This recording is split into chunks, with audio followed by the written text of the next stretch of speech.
I'm Nikola. I'm aged 30 and I live in Shaw in Oldham in Greater Manchester. I was diagnosed with cervical cancer on the 10th of April 2008. It was a routine checkup that I went for at my GP's actually to have my blood pressure checked, and while I was there I was curious of when the last time it was that I had a smear test. So I spoke to my GP and he looked on the system and noticed that I was 18 months overdue for one. Was very relaxed about it because I had one when I was 23 and that was absolutely fine, it was all clear. So they did a routine smear test on that day, which came back with abnormalities. 2 weeks later I was at work and started to feel very unwell and was sent home from work and had a hemorrhage and was took down to theatre at Oldham Hospital, and they stopped the bleeding there. And when I came round from theatre, my consultant and my next of kin and my family was all in the room, and that's when they told me that they'd found a tumour. After 3 weeks I was sent home. It was then that I returned to Oldham to meet my cancer team, and they discussed the future treatments, which was surgery, which couldn't be done at Oldham.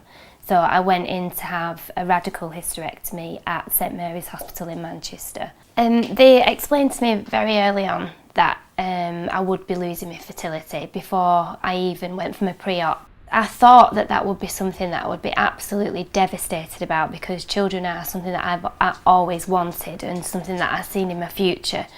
But when you're actually faced with this and you know that if you don't have this operation there's a chance that you might die, it puts everything into a different perspective. So I agreed with them that that was absolutely the best thing to do, because me not being here at 27 would have been the end of the world for a lot of people, but me not being a mum isn't.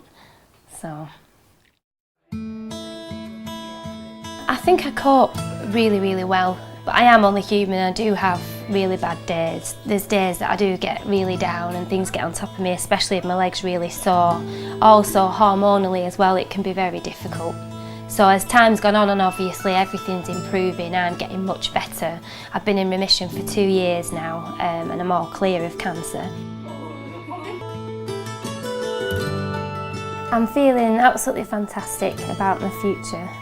I'm really positive about it. Obviously I'm aware that I'm living with lymphedema and going through the menopause and can't have children due to the cancer diagnosis that I had. But when you're in this situation and you've been through extensive treatment and surgery and you have had a cancer diagnosis, everything else just seems a bit unimportant, and every day that you have, you just absolutely love that you're alive and that you're well. And I'm just really looking forward to helping other people that have been in my situation in the future.